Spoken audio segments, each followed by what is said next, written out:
4. I think that sounds really exciting. Oh, I know. Budget time. She's Good afternoon, everyone. Good afternoon. Yes, it is a few minutes after 12 afternoon, and so I think we should probably get called to order the meeting with roll call by Mr. Coley. Commissioner Feinbaum, Here. Commissioner Gibson, Commissioner Hamilton, Here. Commissioner Herbert, here. Commissioner Simpson Brown, Here? Commissioner Small, Here. Commissioner Caballero. Here. I came 15 minutes early and then I wasn't on time. I know, it's a skill. So, moving on, we will have approval of the minutes. So has everyone had an opportunity to take a look at the April 20th, 23 minutes? Move to approve. Second. Thank you.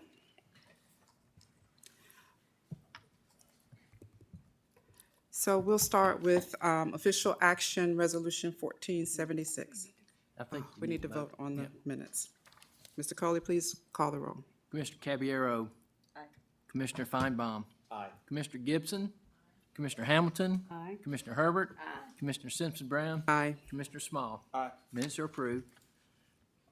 Now we will have resolution 1476. It's going to speak about that.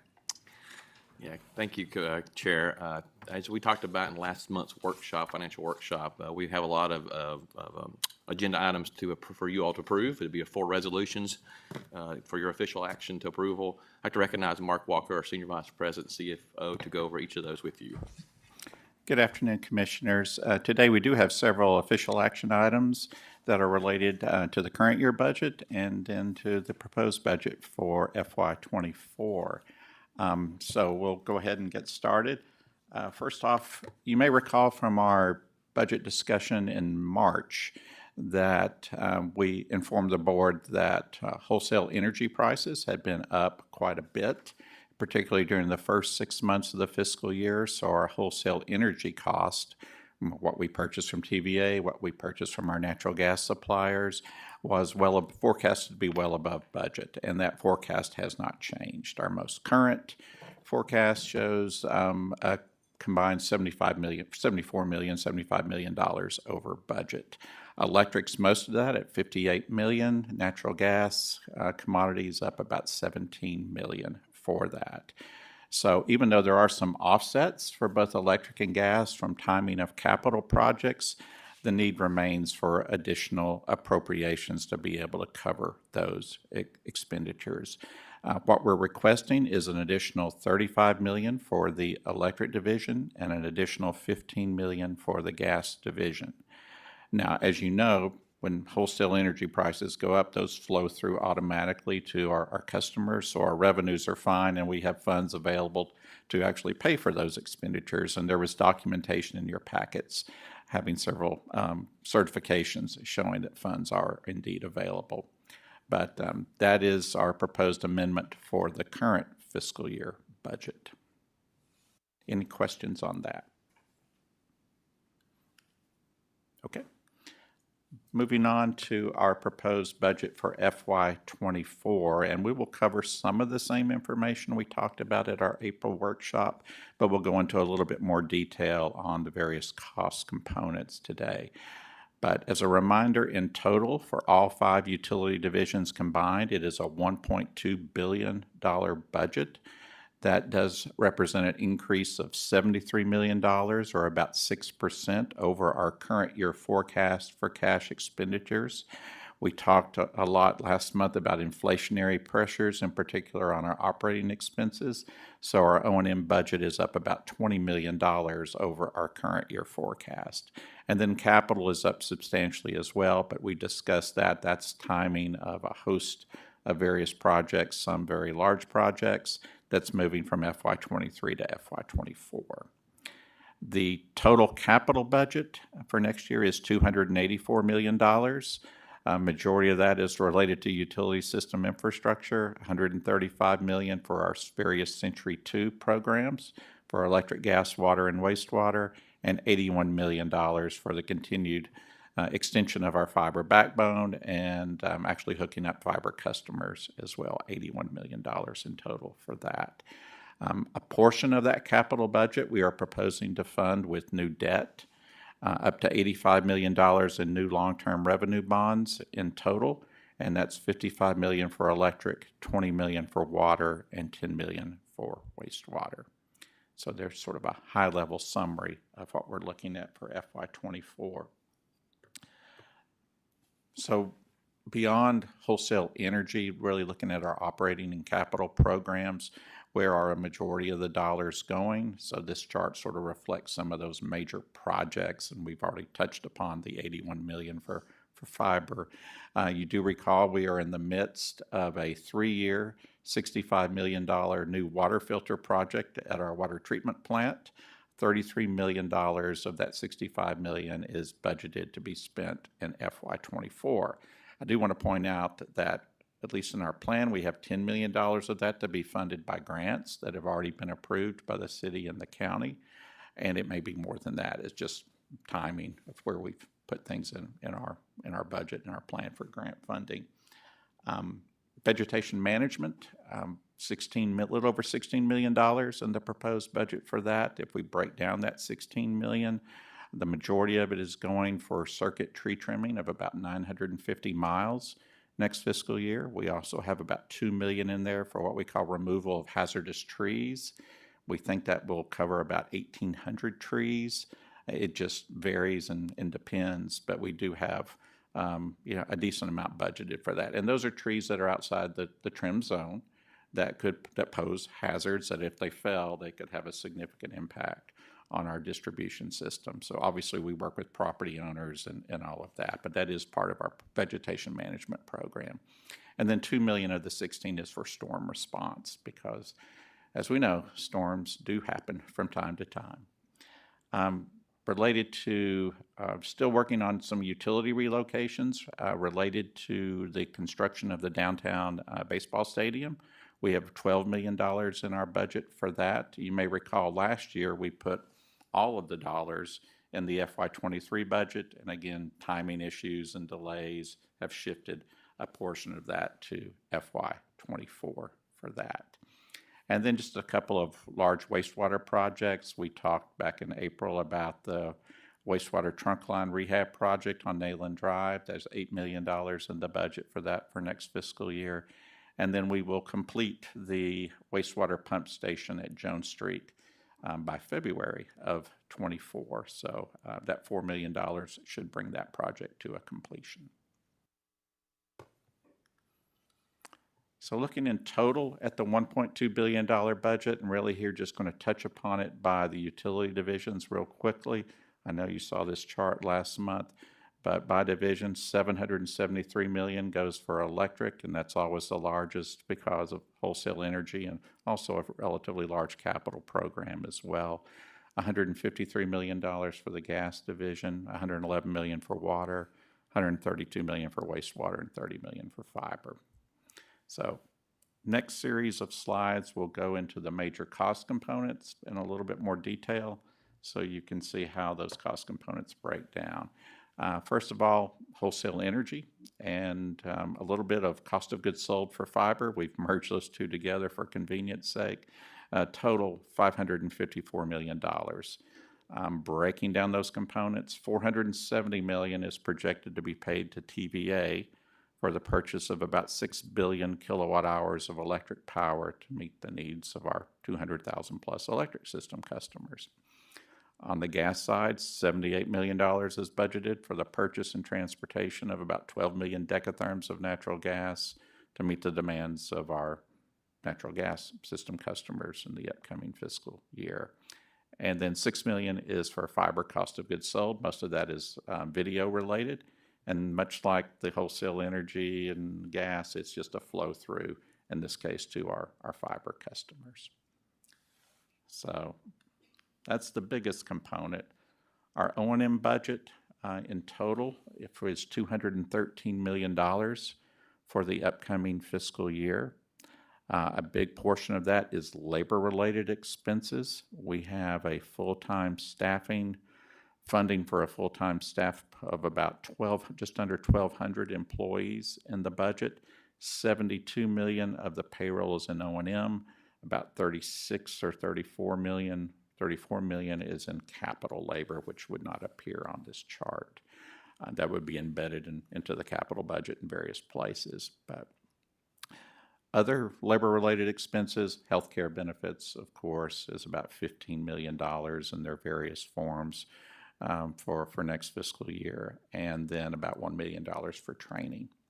And then for our post-employment benefits, includes contributions to our pension trust fund to keep it funded, and our OPEB trust fund as well, and combined with our 401k matching contributions, total $7 million in the proposed budget for next year.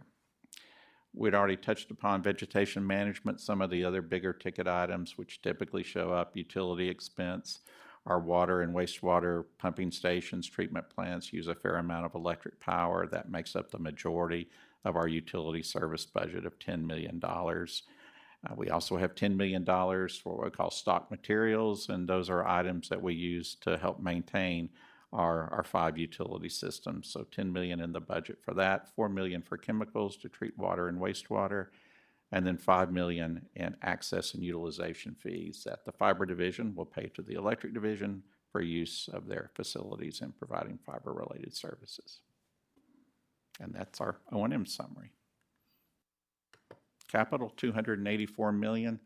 90% of that will be directly related to utility system infrastructure. And you can see a lot of items on the chart under distribution improvements. Those are really our Century 2 programs, and you can see all the systems are represented there with various levels of miles of replacement, substation upgrades, et cetera on that. We also have the $81 million in fiber listed there. We've talked about that, and about $40 million in plant improvements. And the big ticket item, $33 million, is for the MVW filter project on that. The other 10% is really related to purchase of vehicles, equipment, some facilities projects at our various campuses spread throughout our service territory, and $10 million is for information technology. We talked last month about the need to put in a new customer information system, and we will start on that in FY24. And as our existing system is now over 20 years old, so we are in need of a new system. Our debt service budget totals $95 million for next fiscal year. That represents principal and interest payments on our outstanding debt. $49 million of the 95 is to retire debt, just when it matures. So those bonds are paid off. And then $46 million in interest payments for the about $1 billion in outstanding bonds that we had will be made next fiscal year. You break it down by system. Electric has the largest at $34 million. Wastewater close second at $33 million. And then water 15, gas 10 million. You'll note also fiber has about $3 million, and that is paying back part of the loan that electric division's already made, and then interest to electric on that outstanding loan. But in total, $95 million in debt service payments. And then last but not least, in lieu of tax payments and our federal payroll taxes combined, $44 million in the proposed budget. $37 million of that is for in lieu of tax payments, $25 million going to the city of Knoxville, $11 million to Knox County, and $1 million to all the other smaller taxing jurisdictions combined. And then $7 million is included for just how we are required to remit federal payroll taxes to the government. And that makes up a component of the budget as well. So that's a summary of each of the major cost components. How will the proposed budget be funded for FY24? Over 85% will be funded by projected system-generated revenues for all 5 systems combined. In fact, $1.035 billion will go for that. Other funding sources include the $85 million in new bonds will help fund capital for electric, water, and wastewater. We have $55 million in general fund cash on hand that will help to fund the proposed budget. And a lot of that comes from the timing we talked about in March with the unspent capital. Cash sort of builds up a little bit more than expected, and that is used to help fund the FY24 budget. $15 million in grants, $10 million for the water filter project, $5 million for build out of broadband in rural areas. And then we have the $9 million from the electric division to the fiber division, which helps fund the fiber budget. And those are the sources of funding for the proposed budget. Talk briefly about the debt that we're proposing to issue. This slide here is really intended to, we've already talked about the breakdown of the $85 million, but some of the common characteristics of each series of bonds. Each series will mature over a period of 30 years. Means that if we didn't refinance somewhere along the way, the bonds would fully mature in 2053. But each series will have a 10-year call provision, which is quite common. And that would allow us the opportunity, if interest rates were favorable, to call the debt and refinance it. But we can't do that before 2033 on these bonds. Importantly, we have budgeted an average interest rate of 5% for each series of bonds. In consultation with our financial advisor, we believe that's still a reasonable rate. Obviously, there's a lot going on with the economy right now and the debt ceiling and what's going to happen. And we are hopeful that everything will work out on that, hopefully by June 1st. But as of now, we believe that is a reasonable interest rate to expect to receive. Bonds will be secured solely by the issuing system's revenues. Simple, I know you all know this. Electric revenues can pay electric bonds and can't pay anything else. So each system is on the hook for their own debt. And as far as when we'll sell the bonds, we are thinking probably sometime in the fall. I know there are times we think about, well, maybe we should go as quick as possible. Part of that's just a balanced philosophy in there because, we'd like to, one, if you don't need the cash at the time, and two is to wait a little bit into the fiscal year to see how the capital's going. For instance, this time last year, and Chris, I don't remember the exact amount, but we requested authority to issue 11 or 12 million in water bonds, and we ended up not needing to issue any of that because some of the timing on that filter project moved out. So it does, I think, behoove us to wait a little bit if the cash isn't needed, just to see if you want to maybe resize the debt issue from what the amounts we're talking about today.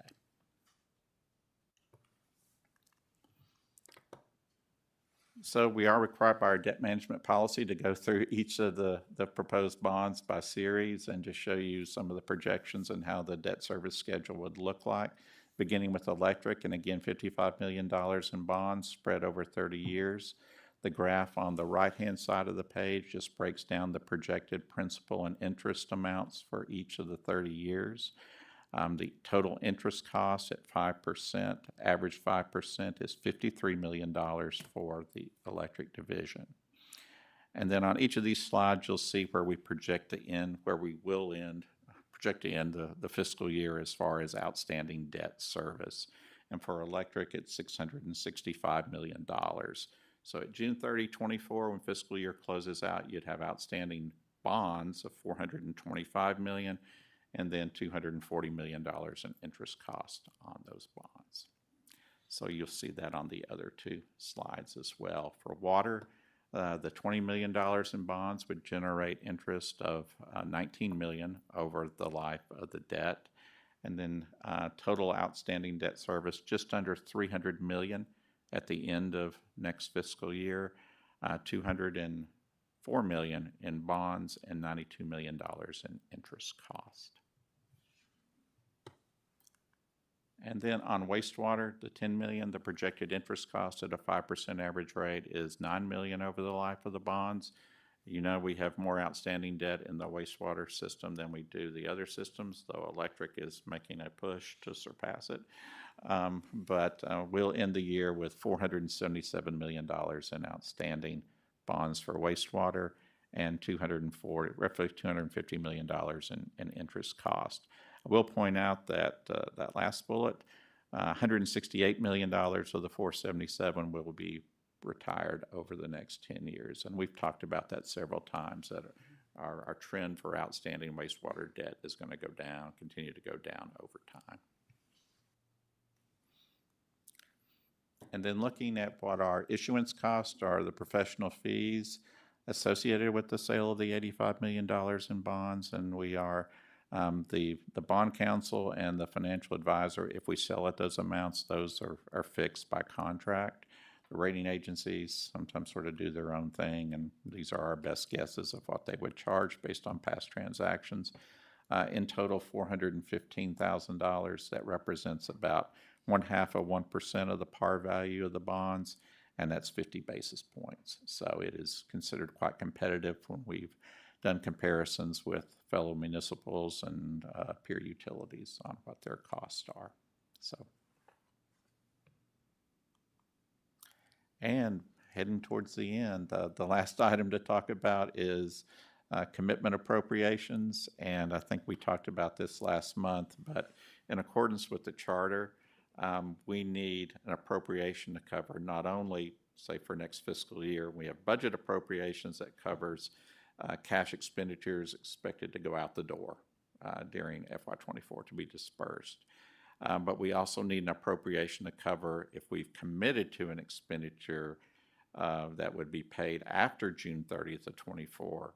In accordance with the charter, you need an appropriation to cover that as well. And our estimated amount for that is just under $124 million for FY24. And you can see the breakdown by the various 5 divisions.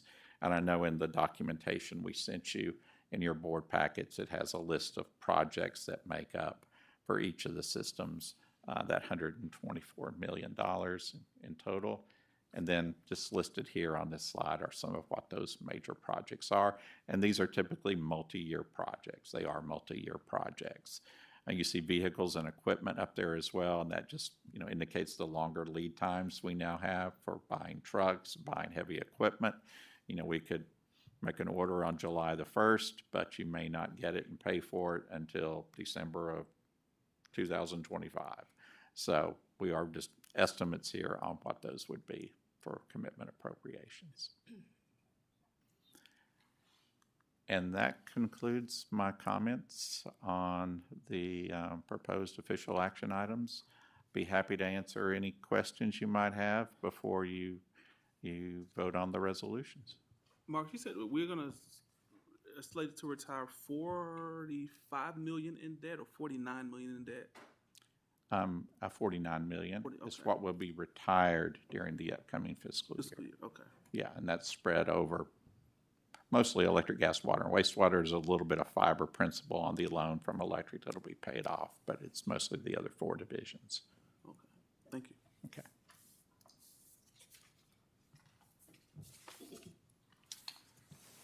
Any other questions before we get started? Okay. So I know we had some, when we talk about debt, there were some ratios, and even with the new debt, we are still within those ratios? Oh, yes, yes, Okay. yes. 'Cause I That- know that- some. that is a good question. One utility was getting pretty close to it. Yes, and that may have been electric. When I think we had a 45%, and it was probably going to be around 43% on that. So, but yes, all of these, even with the new debt issues, are in line with our target ratios, our ranges. Yes.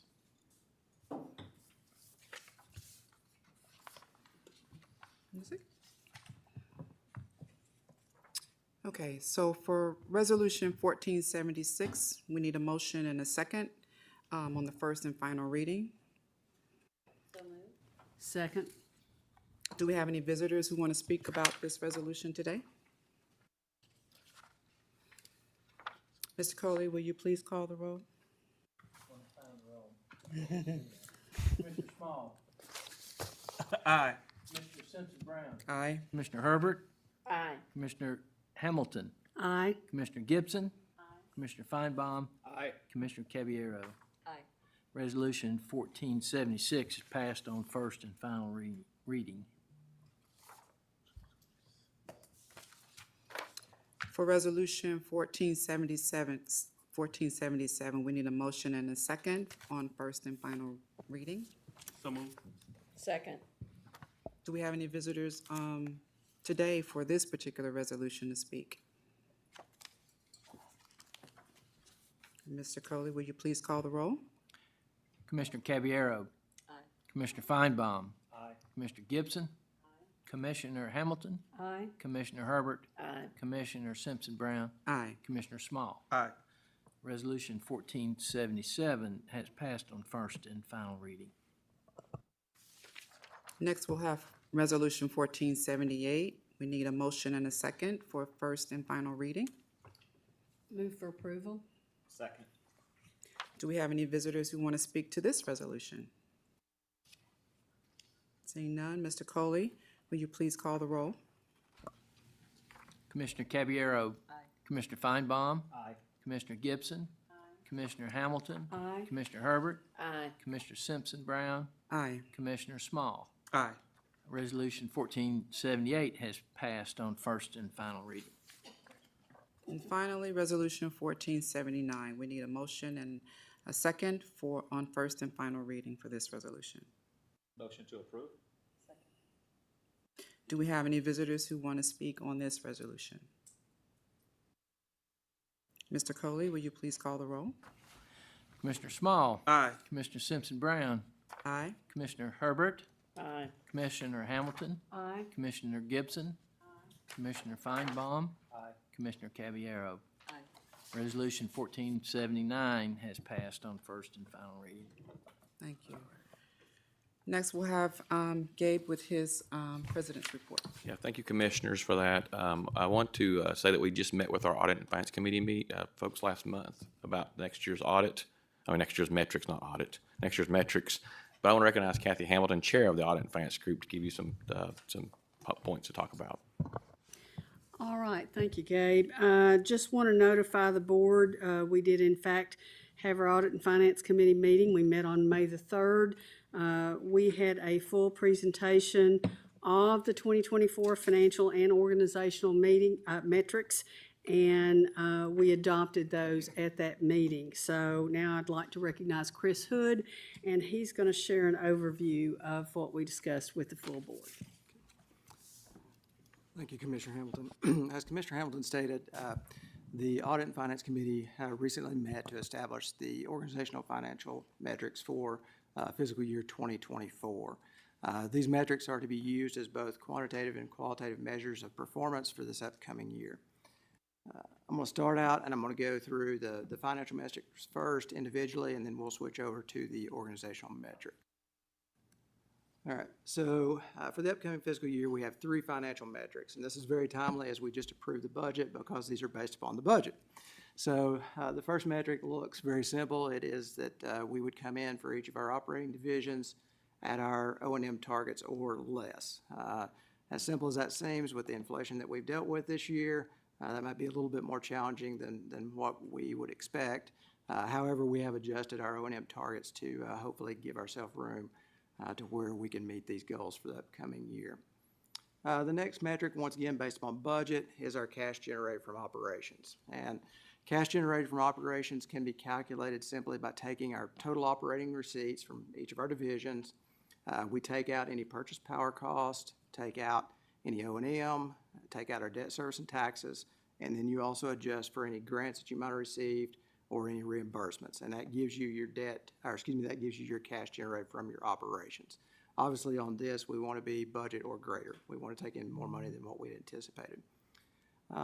Next up, and this goes into the debt and the bonds that Mark just mentioned, our debt service coverage. This is very important because it shows the financial stability of the organization. This is what our rating agencies use. I see Tavi smiling as he heard this during the May 3rd meeting. But what this ratio really does is it looks at how many times we can pay our max debt with basically that cash generated from operations. We have a debt service policy that requires us to be at least 1.2 times for each of our divisions. However, in collaboration with the rating agencies, we know in order to maintain our ratings, that needs to be higher. So for our electric and gas divisions, that's a 3 times multiplier of how many times we can pay that debt. For water, it's 2 times, and then wastewater, it's 1.5 times. And like I said, that is in collaboration with our rating agencies to maintain ratings. So really, that's the 3 financial metrics as we go into this next year. I'm going to switch over to the organizational metrics. There are 7 of those. You see those listed here. I'm going to touch on each of these individually. So no surprise, first and foremost, safety. I think that's what we start every day with here at KUB. Run a very large construction operation. We want each of our employees to come to work and go home in the same fashion. So safety is of utmost importance. You'll see here previous year's goals along with results. While every year I think we set a goal of really not having any safety incidents that are serious injuries, this is the first time we've actually set the metric at that level. So for the upcoming year, we want 0 serious preventable injuries. And what that serious preventable injury metric is actually all about is the fact that it would not be a lost time incident in which we've got either an employee or employees that did not follow safety policies, procedures, caused an accident, or were involved in an accident in which they had a serious injury. We're talking fracture, serious laceration, electrocution, amputation. These are things where those employees are not going home in the same shape they came to work that day. So always very, very important in our industry to maintain high safety culture. Next up, electric reliability. This is something that as an electric utility is super important to us to be able to keep the lights on. We've got 2 targets here. First of which is based on hours or duration that an individual customer might be out of power over the course of a year. This year we're targeting no more than 2 hours per customer on average that they would be out of power. The other target there is frequency, and this is instances in which you might be out of power. So with our new metering system, we can tell if a customer's out of power 5 minutes or longer, and that's really what this is established on. That average customer would not be out of power more than an hour and 40, or excuse me, more than 1.45 instances over the course of the year. If you think back to the budget workshop last month in which John Gresham was here talking about the electric plan, John mentioned a lot of things that we do every day, all year long to help with this metric. He talked about tree trim. He talked about pole replacement, even some of the new smart technologies. You know, those are the things that we do every day to help with this metric so that when that storm does hit, we're still going to respond to that as quickly as possible. But without those other things that you approve in these budgets, these numbers right here aren't possible. So obviously the day-to-day is just as important as the individual response to the storm. All right, next up, this is right in line with the budget you just approved as well. Each of these are representative of the budgeted amounts for these projects. This is our Century 2 replacement programs. There are 6 goals within this, 3 for electric and then 1 for each of the individual divisions. John talked about these as well as Kurt Stafford, and we'll go through these a little bit individually. Substation projects. First of all, if you can remember, John talked about Ellistown substation as well as Fair Drive and Fountain City, that we refurbish those stations over the course of the year. He also mentioned some of that direct buried cable. If you remember the cable he talked about where it was placed directly in the ditch. Now we put all that in conduit. That'll be replaced as well. 5 miles of that this upcoming year. And then 9 miles of transmission mains on our electric system. Next up, natural gas. If you remember John talking about extensive work to be done in Broadacre subdivision in Powell, where we had those steel mains, I think 3.5 miles of steel mains in that one subdivision will be replaced this upcoming year. That's about half of the natural gas steel main replacement that we're targeting to do this year. And then Kurt talked a little bit about some of the older types of pipe in our water system that needed to be replaced. We've got 9.25 miles of that budgeted for this year as a goal, as well as 11.5 miles of wastewater main replacement for Century 2. Now, Century 2 does a lot more things than this. These are the goals that we're highlighting. Next up, a little bit more on the quantitative side of things is the work that we're doing in the DEI space. Really had a great jump on this metric this current year with a lot of the foundation that we established through training with our employees. All of our employees, specifically our management groups, went through a number of DEI sessions to really establish a foundation this year to build off of to do this phase 2 training in 2024. One of the main things we really want to do this year is move from foundational really to culture at KUB. Ultimate goal that everybody that's here at KUB feels like they belong, and that's of utmost importance.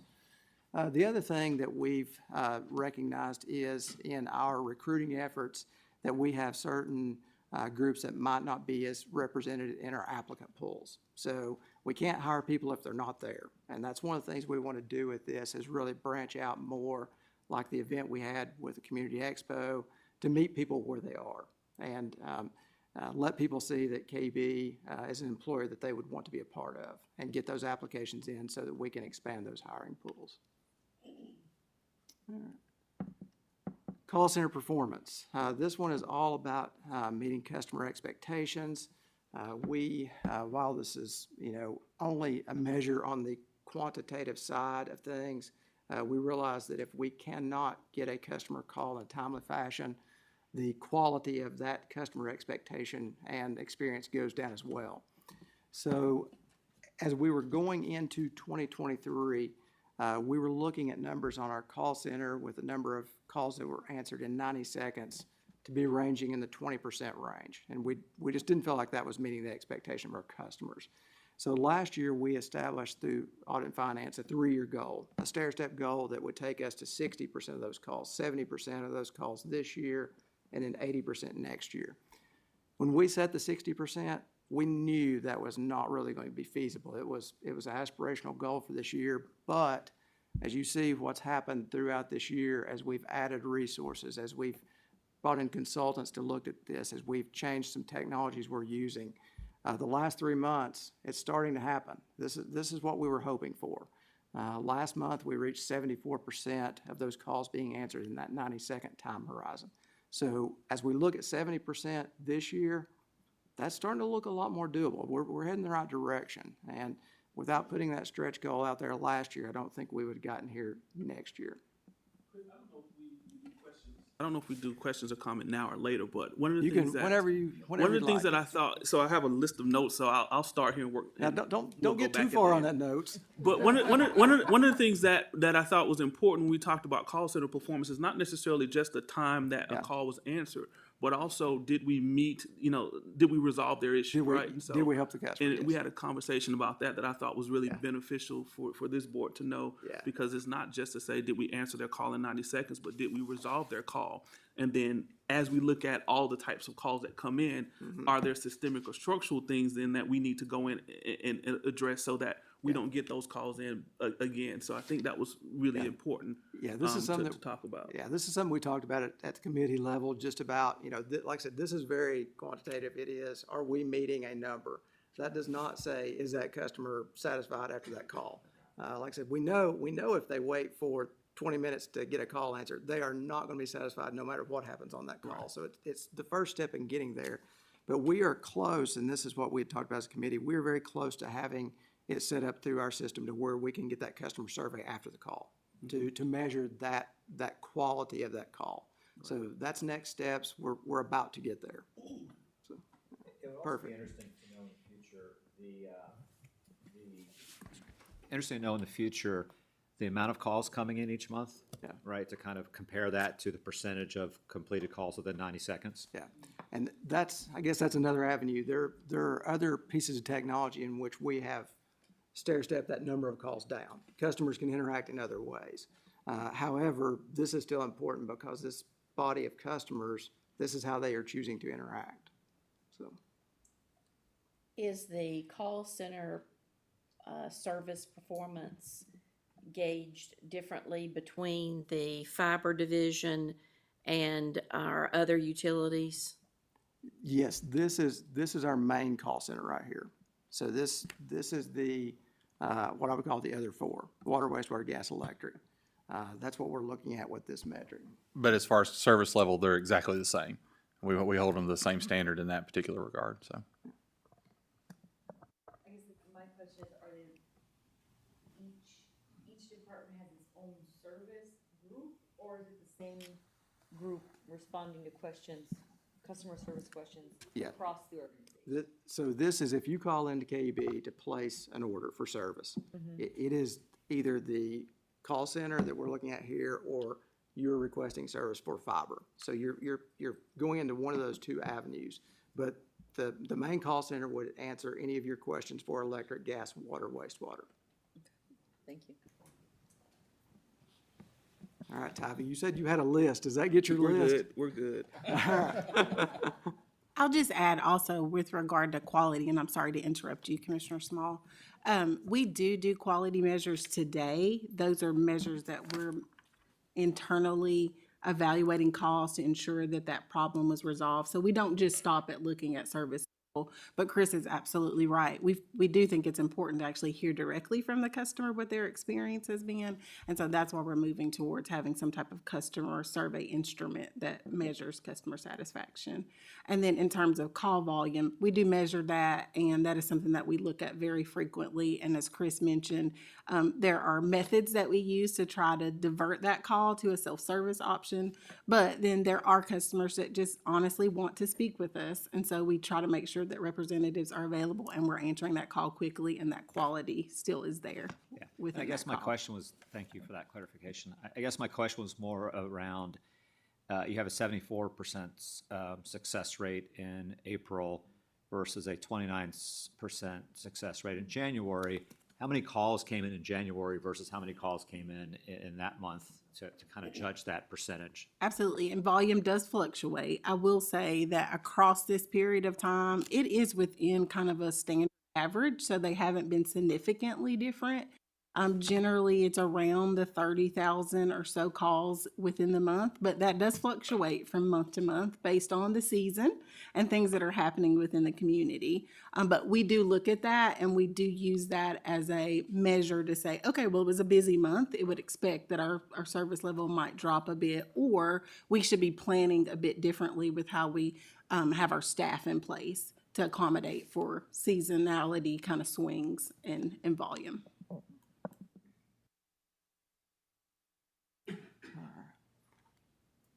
Well, move on to our next organizational metric, which is one that KUB holds very dear, and that's our commitment to the environment and sustainability of resources. We've got four metrics within the environmental category. The first one is our weatherization programs. This is something that we've talked to the board many times about. We utilize the rounded up funds from our customers, KUB contributions, as well as TVA contributions to work toward that weatherization program. This year, we're scheduling hopefully 250 homes to be weatherized within KUB's service territory. This is on top of the work that we continue to do there year after year. So this is something that KUB has been committed to for a while now. The next one is something that is very appropriate and very timely as we launched our community solar subscriptions last month. Really got out of the gate strong on that. A lot of commitments there. We're already up to 55% subscription. And we knew that there was a chance that there would be a surge at the first. But the goal for next year to get to 70% is, may take a little bit of marketing, may take the next steps to ensure that we're subscribing out that community solar project. Next up, it's customer education. And this is something that we do in a variety of formats. It's both live in-person events, it's some virtual events that we do, as well as mail outs to reach customers. Goal next year would be to educate at least 1,000 customers on efficiency type programs. And then lastly, programs similar to the weatherization program, but much smaller in scale. It's called our Water Savers program, and this is really to help lower income folks with water issues at their home. So it may be a service line issue, it may be a leaky toilet, that type of thing, where ultimately water's going through the meter, it's on their side, they're having to pay the bill, so we're trying to help them to get these type of issues remedied. All right, brings us to our last one, fiber service availability. Jamie stole the punch on this last month. This should be all the stuff that you heard him talk about during his fiber presentation. And this metric right here is really all about construction. It's about building that backbone. It's about building the fiber network out so that we can have new customers connect. If you remember from Jamie's presentation, we started out in the green areas when we launched fiber. The gold areas are where we hope to have completed by the end of the current fiscal year, FY23. All right, so with those two areas completed, we would have availability to up to 25,000 customers. So next year, when we look at FY24 and you look at the blue areas, this is a lot of work to be done. We're going from 25,000 customers available to 90,000 customers available. So there's a lot of work for our internal KUB resources, our contractors that work with us to get basically cable up and fiber ready to go to our customers. But that concludes our financial and organizational metrics with you. Sorry, Tavy. I was going to say, I do have one other comment back to the electric reliability for folks who have not been on the audit committee before and may not have heard the full presentation. These are exclusive of major storm events. Yes. And so if you have an outage caused by a major storm event, that is not included in this calculation. So. Yeah, we use a IEEE standard, which is an industry standard that each utility would calculate their major storms the same. Now, it may result in different results for each system, but for KB right now, that's about 1.6, 1.7 million minutes of customer outages would constitute a major storm. So it's got to be something pretty big to be excluded from here. You know, Thank you. As I was going back to thinking about the budget and someone who serves on the audit committee, it's a big budget. It's massive. But as I think about, I am someone who has some loved ones who was affected by the Flint water crisis, right? And when you think about the lack of infrastructure that happened there, and not only the lack of water, but also the health outcomes that have affected many of those folks, many Black and brown people, I think it's important that I at least recognize that it's important that we do the work that we need to do to maintain our system, particularly as you think about the water system, because when you talk about safety, I wrote down the word safety, but I also thought about it from kind of a health and safety perspective, where we can provide safe drinking water and other water for our customers. So I think it's important that we know that that's important to us, and that's why we do that work, and that's why we put so many resources into it, because when you have it, you don't think about it. But when you don't have it, you know how it can affect your community and affect your people. So Yeah, exactly. That's why we are currently financing $65 million project, our largest project ever on the water system, for the whole, I guess, largest project for the whole utility on our water system right now. Right. So thank you for that.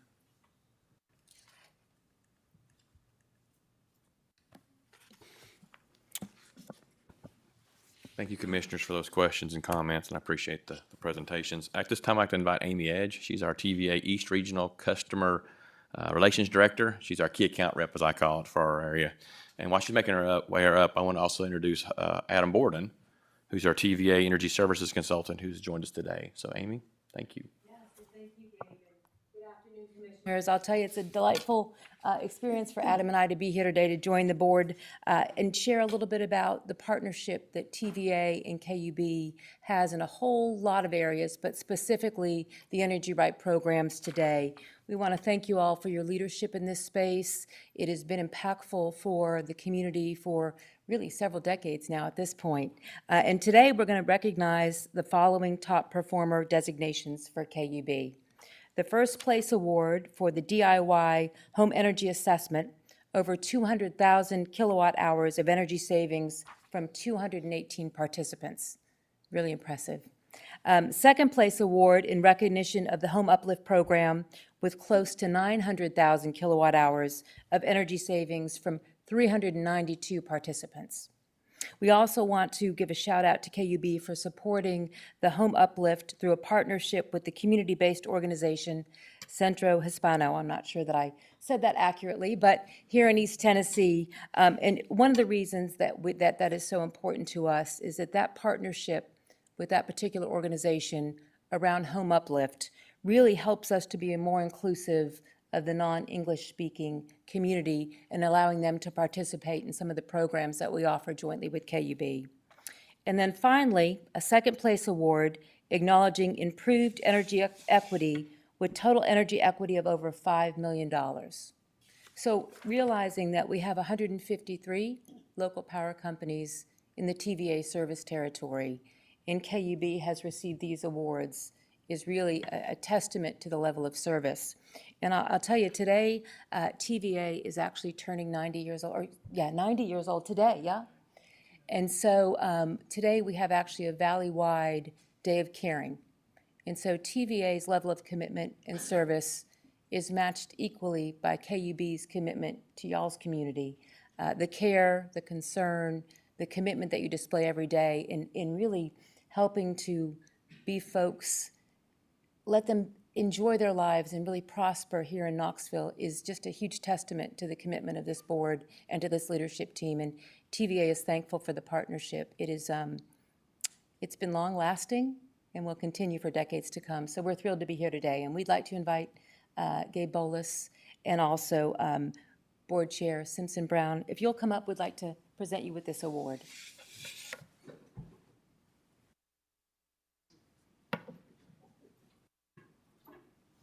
And Adam, you can read the award itself. I could read the award. Yes.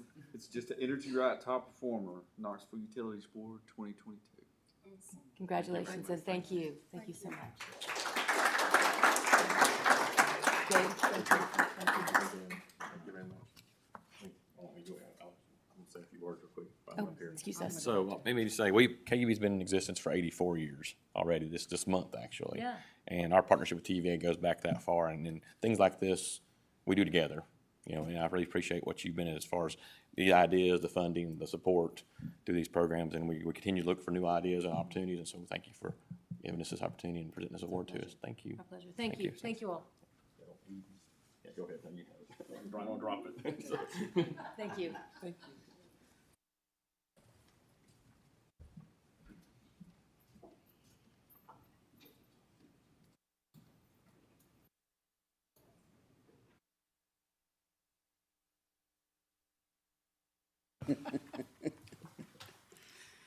If I could see, I would have said my remarks up at the podium.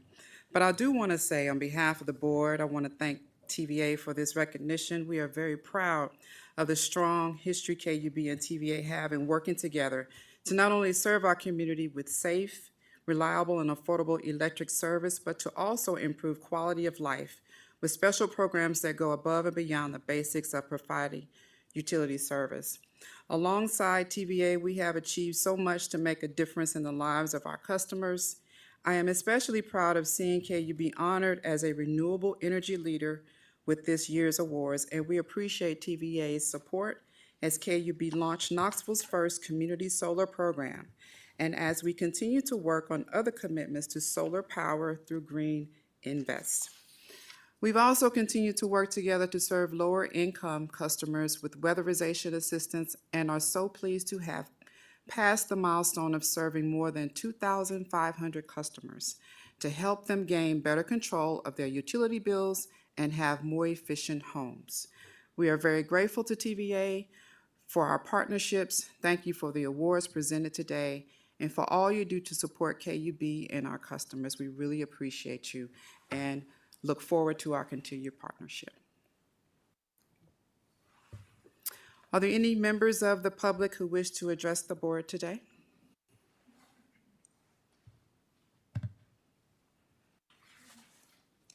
The last speaker provided this handout, so I'm going to pass this out. Okay.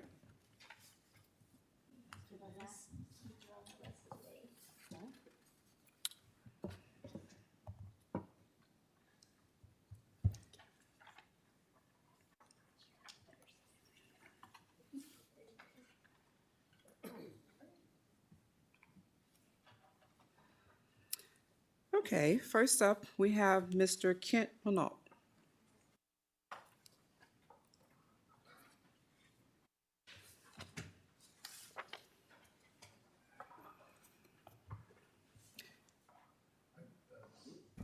Good day, Commissioners. Nice to see you all afternoon. again. I'm Kent Minot. I live at 311 West Glenwood Avenue here in Knoxville, 37917. Before I begin, I really appreciated the presentation by TVA Home Uplift, especially the metrics on the energy savings. I really appreciate hearing that. I'm working with Seed on getting more customers signed up, so thank you for that. Actually, today, I have an easy job because I'm going to recommend to you an action that you already intend to take. So forgive me for taking advantage of such an easy opportunity to claim a victory. But I'm told by reliable sources that KUB is on the verge of signing the TVA's 5% flex plan and working with local power companies to facilitate self-generation of renewable energy is a major goal for the Sierra Club. We're already enthusiastic supporters of the community solar project out by the Public Works Building. And KUB did us all proud back when you were faced with TVA asking you to sign a 20-year evergreen contract that didn't allow you the flexibility to deploy enough renewable energy to meet Knoxville's greenhouse gas reduction goals. But leadership here mustered the creativity to garner support from two other municipal power companies that retail TVA electricity and use the combined negotiating power to win a substantial solar resource with TVA's Green Invest program, along with other benefits. That was commendable business leadership, and had things gone as planned, KUB would have been able to deliver to customers 20% of its total demand in solar-generated electricity. Now, the pandemic intervened, however, and reduced the volume of solar energy from that arrangement from 500 megawatts to 350 megawatts. Correct me if I've got the figures wrong there, but I think that's about right. But it's nobody's fault, just mostly supply chain difficulties. But we hope that by using the 5%, which CEO Jeffrey Lyash has publicly stated is not a ceiling but a floor, we can begin a process of not only bringing the share of renewables in KUB's portfolio back up to 20%, but actually raising it higher with further developments using that same creativity. Now, it's lucky that we appear to have located a very appropriate site nearby that might host a KUB-owned and operated solar facility. My friend John Nolt is going to tell you more about the actual site, but that Smoky Mountain smelter site, the one in question in South Knox, is nowhere near in the bag. And in fact, we've heard that it was up for auction this morning. We don't know what's happened with that. But the site has three big advantages that we should keep in mind no matter what its current status. It's on a brownfield that's hardly suitable for normal commercial or residential development. It's right here in the service area, and it enjoys enthusiastic support from the surrounding community. So I hope we can all work together to make it a reality. Thank you so much. Thank you.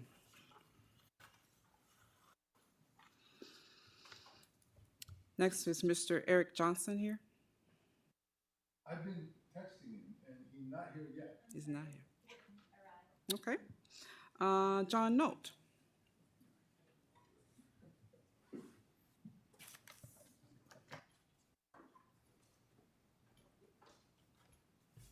Mr. Nolt, you'll have 5 minutes. Thank you. My name's John Nolt. I live at 505 Hayworth Drive, 37920 in South Knoxville. Since the 1980s, I've been working with people in the Vestal community who are faced with 5 Superfund sites, all within a stretch of a mile along Maryville Pike, approximately a mile. These are all connected with David Witherspoon Incorporated in one way or another. You've probably heard of them. As Kent mentioned, the community has been very concerned about what the disposition of these sites is going to be. In particular, they're extremely anxious to avoid heavy industrial development there because they want to be a residential community and not an industrial community. So that's the goal. of the Vestal community. The Vestal community then, organization then, what was it, last week or the week before, voted unanimously to support the idea of a solar installation in the community, and that's why we're here. We're coming to ask KUB if there is any way that you could put on your agenda the construction of a solar energy array on some of these brownfield sites that otherwise might be open to development, which would be detrimental to the Vestal community. A solar energy installation would be compatible with the residential area. It would be not noisy, it would be clean. It would be precisely what the Vestal community is looking for as the kind of development they want there. The deeds for these properties are restricted because there's still waste on the properties. There are clay caps, and it's different for the different ones of the 5, but there are clay caps on them. You can't dig deep in there, but you can put stuff on the surface. And so the idea that we would like to propose for the KUB board is that you take a look at these. Think about whether it's possible to use these properties. They are brownfields. There's presumably some money or some available for brownfield development. So that would be helpful to the community. It would be helpful, I think, to KUB, and it would certainly be a step forward for Knoxville. I want to emphasize what an important environmental injustice has been inflicted on Vestal. Al Gore came down to Vestal in, 91, 92, gave a big speech at Mary Vestal Park. We had a march to clean up these toxic waste sites. There's been a good bit of effort to do that, but they're still there, and they're still inviting to industries who want to come in, and a number of industries do want to come in and develop those in ways that would not be compatible with the residential community. So our plea to you is to please take a look at those sites, see if there's any way KUB could utilize them, and particularly for solar installation, that would be very beneficial to Vestal. Thanks.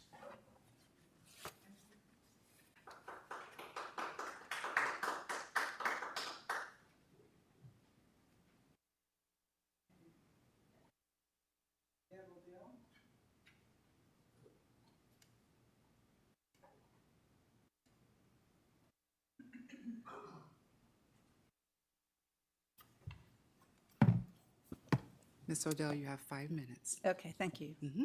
My name is Deb Odell, and actually I live in West Knoxville on Hart Road. So I'm actually out of the KUB service area. I actually live in the Lenoir City Utilities Board area. And I want to let you know, first of all, I want to thank you for giving me the opportunity to speak. I want to let you know that I bought solar panels for my roof and a Tesla 3 years ago. LCUB does not give me a dime for the energy that I give them, and I pay them for any of their energy that I use. Now, I do have friends in the KUB area that do have solar panels, and that they have a much better arrangement with KUB to get support for the energy that they produce. Thank you. But as you can see from the latest reports about El Nino, global warming may dramatically increase in the coming years. Frankly, I think that residential and industry rooftops represent a huge potential real estate area that can move solar renewable energy forward and help with climate change, especially since LCUB complains about not finding any land to build a solar project. Many local residents and companies would be glad to invest in this effort, in buying, storing, and buying solar panels for their rooftops, even at the cost. And more than, if utilities like KUB and other utilities, but especially KUB as a leader, would support this, the greater investment that local residents and local companies would make, and the greater investments that you could make.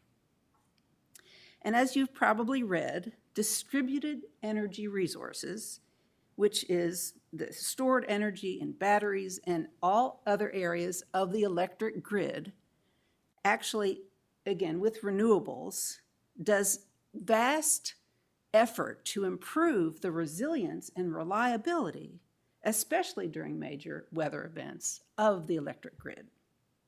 So I get this, that this is the bleeding edge, and we're going to make mistakes as we move forward, which I can tell you from personal experience. But it is critical that all of us try to move forward, and especially with leaders like KUB, which I thank you for what you do. Now, by the way, a few days ago, the National Academy of Sciences published a report on the role of net metering in the evolving electricity system. Let me know if any of you guys would like a copy of that, and I will email that to you. Finally, I just really want to thank KUB for what you are doing as leaders in this area, and I encourage you to do more. Thank you.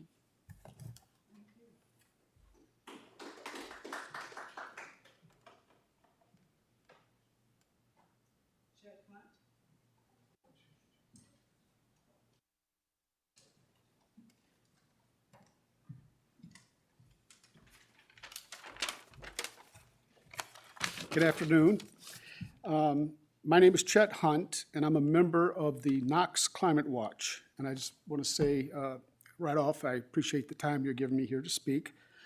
And I came just to offer some reminders that right now, in terms of global warming and the climate crisis, we are at 420 parts per million of CO2 in the atmosphere. Mankind has never lived with that ratio ever. So the warming trajectory is rising. It's a rising slope. And coupled with the projected El Nino that was mentioned earlier, effects, we should be in for a wild ride this season. In fact, it was in the news this morning and yesterday, headlining that we may reach 1.5 with the El Nino effects. We've never done that before. So that's the level that the Paris Agreement wanted us to try to stay at or stay under. But we may reach that this coming year. And the good news is that it may not be permanent because it's an El Nino effect, so it may fluctuate. But the fact that we're hitting that is just scary. Let me see here. The world is now more likely than not to breach that 1.5 degrees Celsius of warming above pre-industrial levels, as I mentioned.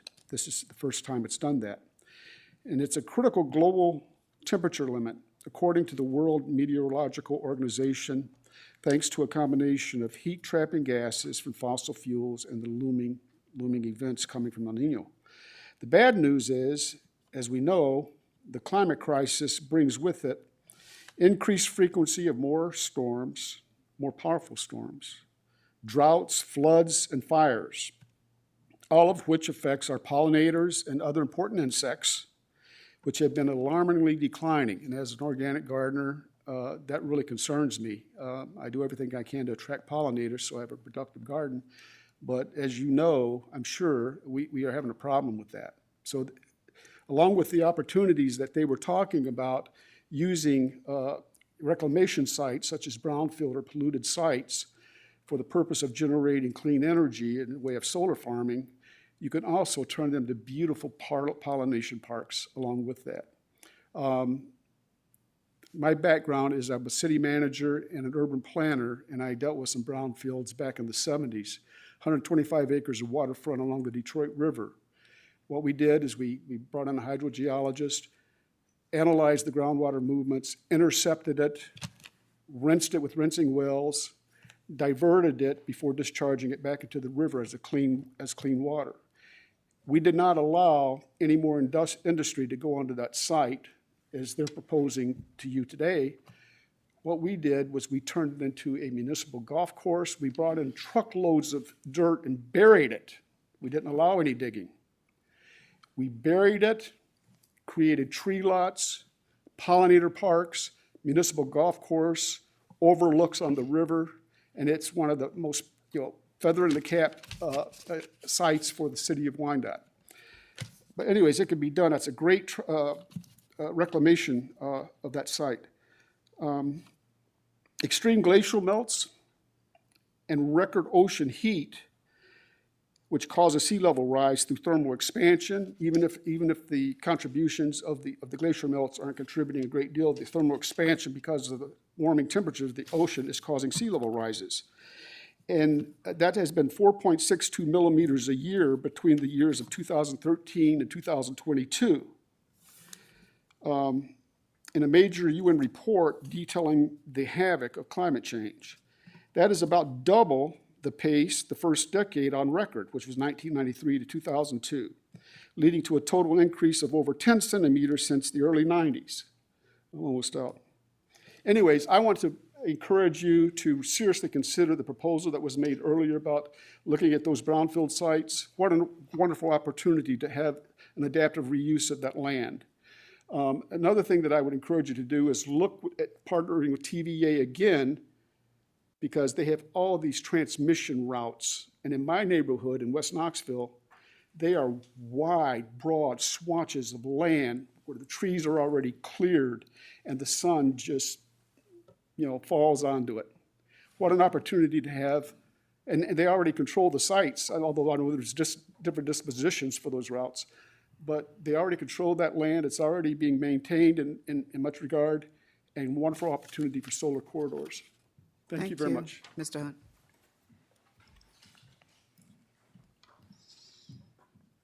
York Hayward Camp.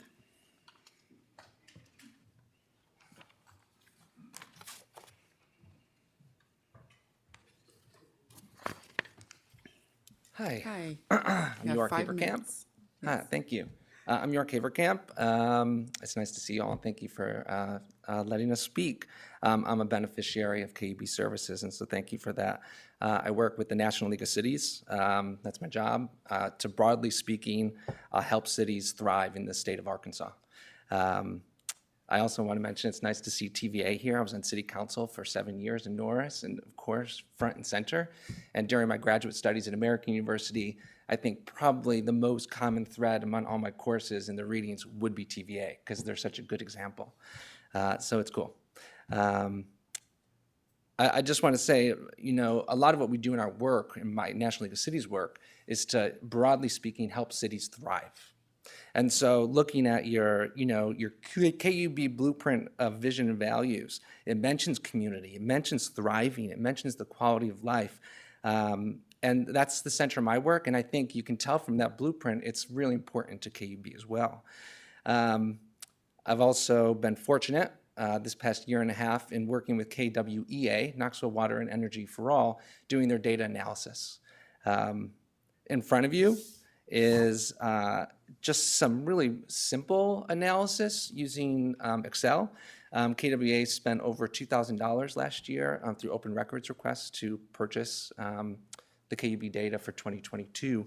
We also did it in 2021, and there's a lot here that you can look over. I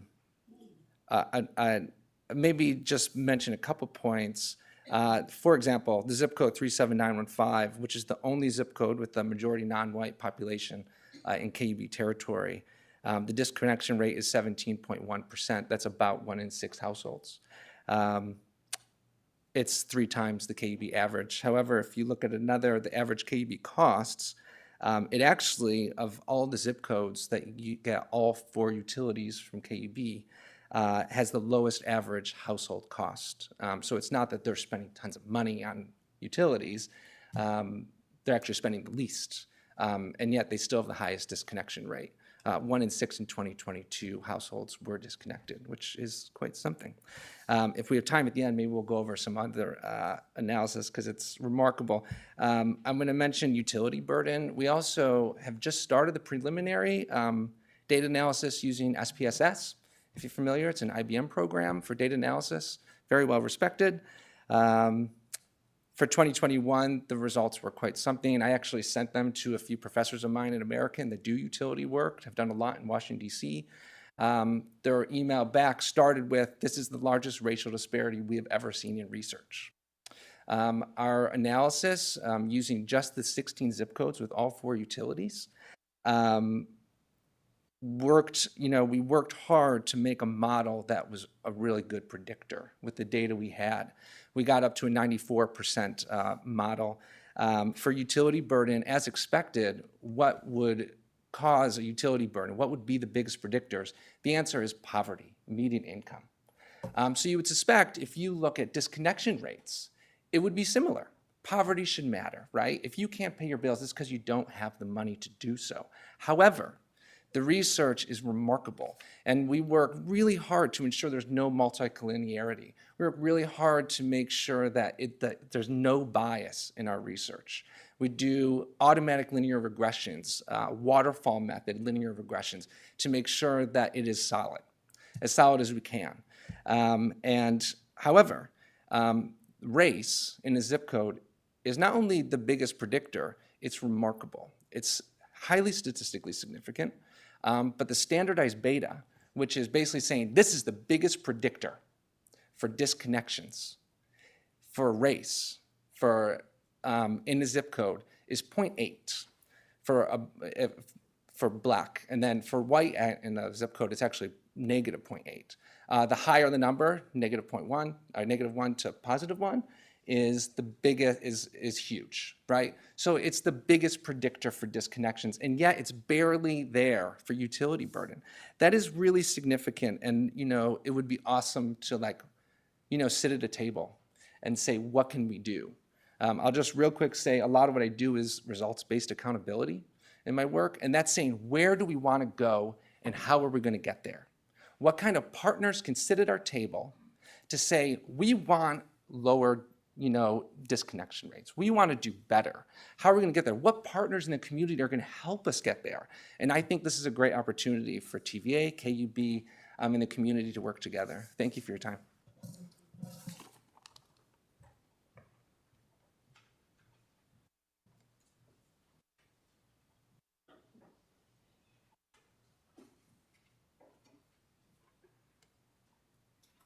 Following the adjournment of this meeting, the board will have a lunch session that is open for the public to observe. This meeting is adjourned.